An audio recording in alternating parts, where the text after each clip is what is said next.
17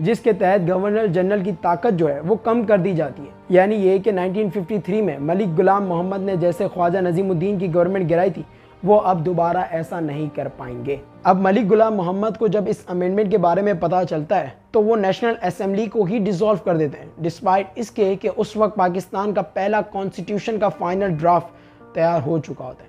بہرحال تیسری چیز ہوتی ہے محمد علی بگرا کی طرف سے اناؤنس کی گئی 1 یونٹ پالیسی، جس کے تحت ویسٹ پاکستان کے تمام پروونسز کو 1 یونٹ میں مرج کر دیا جاتا ہے اور ایسٹ بنگال کو ایسٹ بنگال سے ایسٹ پاکستان ڈکلیئر کر دیا جاتا ہے. اب اس پالیسی کا مقصد یہ ہوتا ہے کہ ان دونوں کے بیچ میں جو میں نے آپ کو کہا تھا لانگ ڈسٹینس کی وجہ سے کافی اختلافات تھے اسے کم کیا جا سکے، ان کے بیچ میں کمیونیکیشن جو ہے اسے ایزی بنایا جا سکے.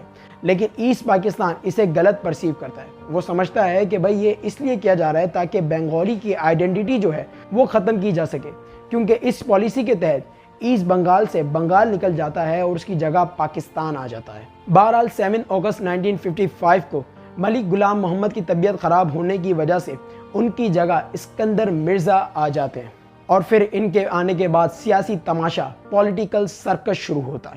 سب سے پہلے تو آفس میں آنے کے صرف 5 دن بعد 12 اگست 1955 کو یہ محمد علی بگرا کو فارغ کر دیتے ہیں اور ان کی جگہ چودھری محمد علی کو پاکستان کا چوتھا پرائم منسٹر ڈکلیئر کر دیتے ہیں. اس کے بعد 12 ستمبر 1956 کو یہ ان کو بھی فارغ کر دیتے ہیں اور ان کی جگہ حسین سورا وردے کو پاکستان کا 5واں پرائم منسٹر ڈکلیئر کر دیتے ہیں.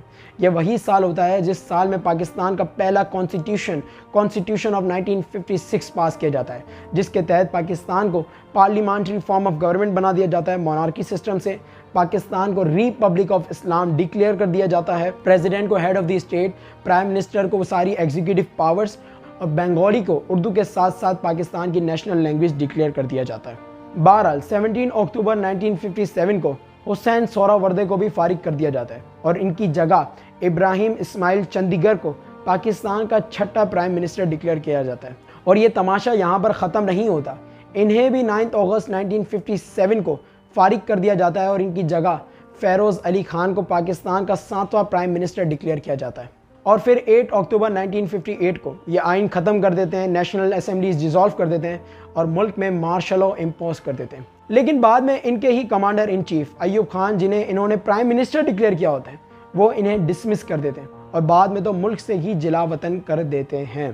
اب اس ڈیولپمنٹ پہ یہ جو بھی ہو رہا تھا اس پر ایسٹ پاکستان کے لوگ بالکل بھی خوش نہیں ہوتے، کیونکہ ان کے نزدیک یہ پاکستان کی گورنمنٹ نہیں ہوتی بلکہ پنجاب کی یعنی ویسٹ پاکستان کی گورنمنٹ ہوتی ہے.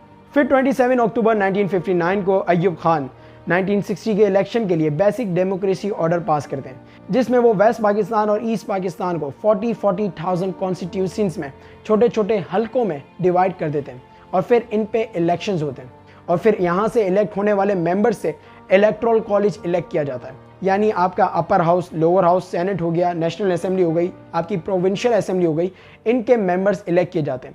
اور پھر فائنلی ایوب خان یہاں پر ریفرنڈم ہیلڈ کرتے ہیں، یعنی ان سے پوچھتے ہیں کیا آپ کو ایوب خان قبول ہیں، یعنی یہ کہ کیا آپ کا ایوب خان پر کانفیڈنس ہے. اس میں ایوب خان کو 90% سے زیادہ ووٹ ملتا ہے، جس کے بعد وہ 1961 سے 1965 تک پاکستان کے صرف پریزیڈنٹ ہی نہیں بنتے بلکہ ان کے پاس اتنا بھی رائٹ آ جاتا ہے کہ وہ پاکستان کا کانسٹیٹیوشن بھی بنا سکتے ہیں. اور پھر کچھ ایسا ہی ہوتا ہے کہ 1962 میں پاکستان کا دوسرا کانسٹیٹیوشن بنایا جاتا ہے جسے پریزیڈنشل کانسٹیٹیوشن بھی کہا جاتا ہے.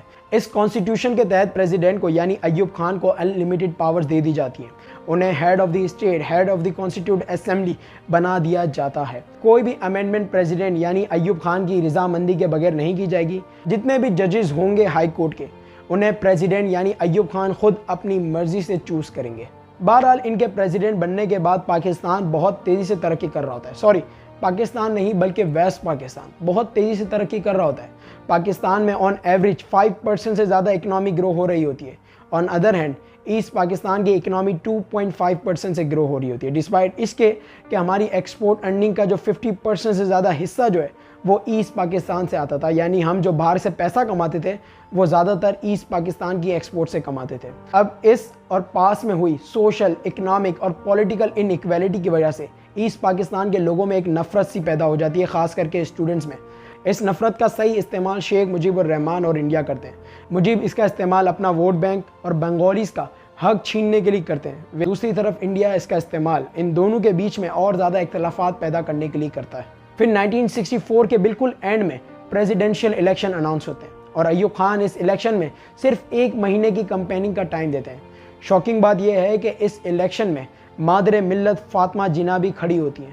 اس الیکشن میں ایک طرف ملٹری یعنی ایوب خان اور دوسری طرف تمام ڈیموکریٹک فورسز ہوتی ہیں، اور پھر فائنلی 2 جون 1965 کو پریزیڈنشیل الیکشن ہوتے ہیں۔ اس الیکشن میں ایوب خان کو 80,000 میں سے 49,951 ووٹ پڑتے ہیں، ویرس فاطمہ جناح کو اس الیکشن میں 80,000 میں سے 28,691 ووٹ پڑتے ہیں۔ اس الیکشن کی ٹرانسپیرنسی اور رزلٹ پر اپوزیشن کی طرف سے کافی سوال اٹھائے جاتے ہیں، ایکسیپٹ آف فاطمہ جناح۔ وہ اس الیکشنز کے رزلٹ کو ایکسیپٹ کرتی ہے اور پولیٹکس کو اللہ حافظ کہہ دیتی ہیں۔ بہرحال اس الیکشن میں جیت کے بعد ایوب خان اپنی پریزیڈنسی کو کنٹینیو رکھتے ہیں، لیکن اس دفعہ حالات پہلے جیسے نہیں رہتے۔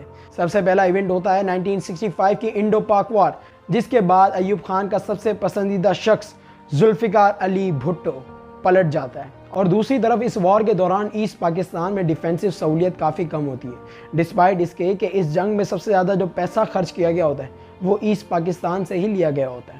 ایوب خان کے اس ایٹیٹیوڈ کی وجہ سے ایسٹ پاکستان کو آئسولیٹڈ یا پھر سوتیلا فیل ہوتا ہے۔ اب ان سب حالات کو دیکھتے ہوئے 1966 میں شیخ مجیب الرحمان ایوب خان کے سامنے 6 پوائنٹ رکھتے ہیں، جسے 6 پوائنٹ فارمولا بھی کہا جاتا ہے۔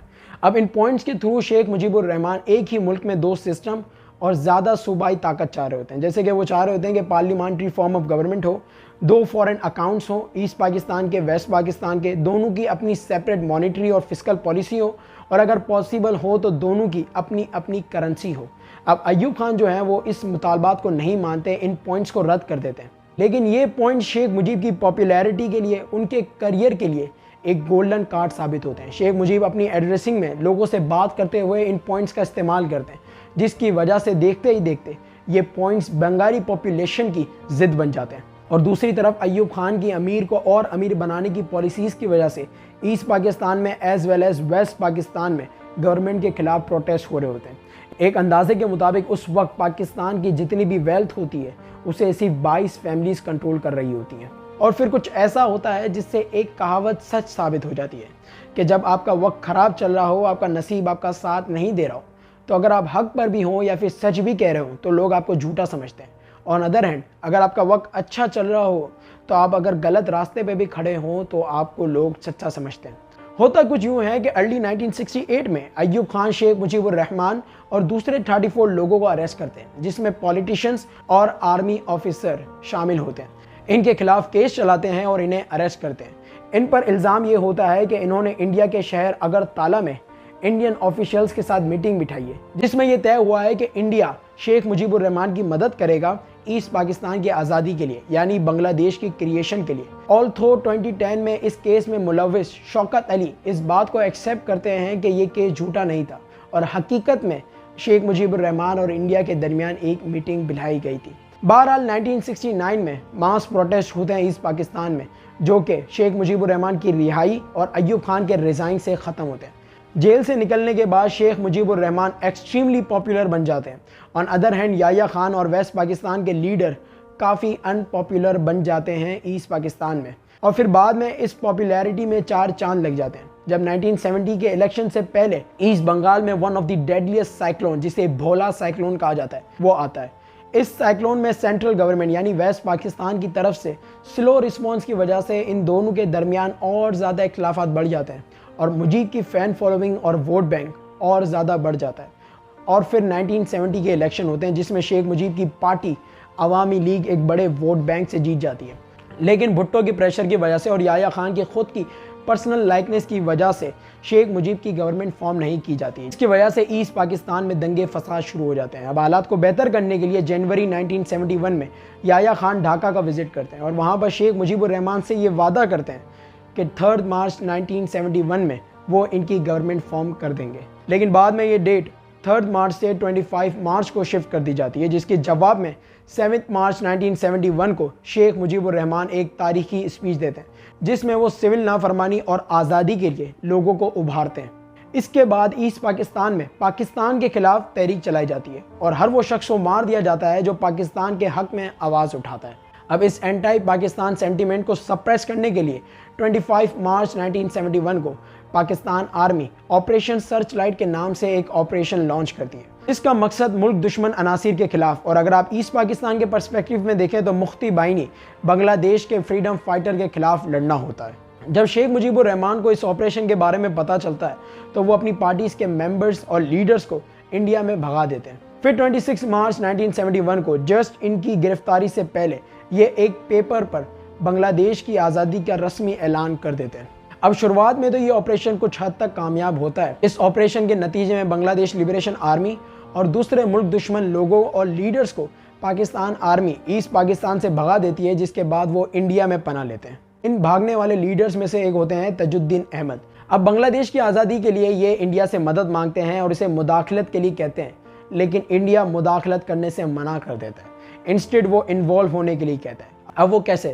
تو دیکھیں، یہ جتنے بھی لوگ بھاگ کے انڈیا میں آئے ہوتے ہیں، انڈیا ان کی مدد کرتا ہے فائنینشلی، اکنامکلی، ملٹری، میڈیکلی، اور انہیں ری آرگنائز کرتا ہے، جس کے بعد بنگلہ دیش لبریشن آرمی انڈیا کی مدد سے فائٹ بیک کرتی ہے، جس کی وجہ سے آہستہ آہستہ پاکستان آرمی کا کنٹرول ایسٹ پاکستان سے نکل جاتا ہے۔ اب انڈیا کو مدد سے روکنے کے لیے، اسے ڈرانے کے لیے 3 دسمبر 1971 میں پاکستان ایئر بیسز سے اسٹرائک کی جاتی ہے انڈین ایئر بیسز پر، جس کے جواب میں انڈیا سوویت یونین کی مدد سے کھل کر بنگلہ دیش لبریشن وار میں انوالو ہو جاتا ہے۔ اور پھر 16 دسمبر 1971 کو قریب 13 دن بعد یہ جنگ ختم ہوتی ہے، جب general lieutenant Abdullah Khan Niazi instrument of surrender sign کرتے ہیں، جس کے تحت انڈو پاک وار، بنگلہ دیش لبریشن وار اور پیپلز ریپبلک آف بنگلہ دیش فارملی ڈکلیئر کیا جاتا ہے۔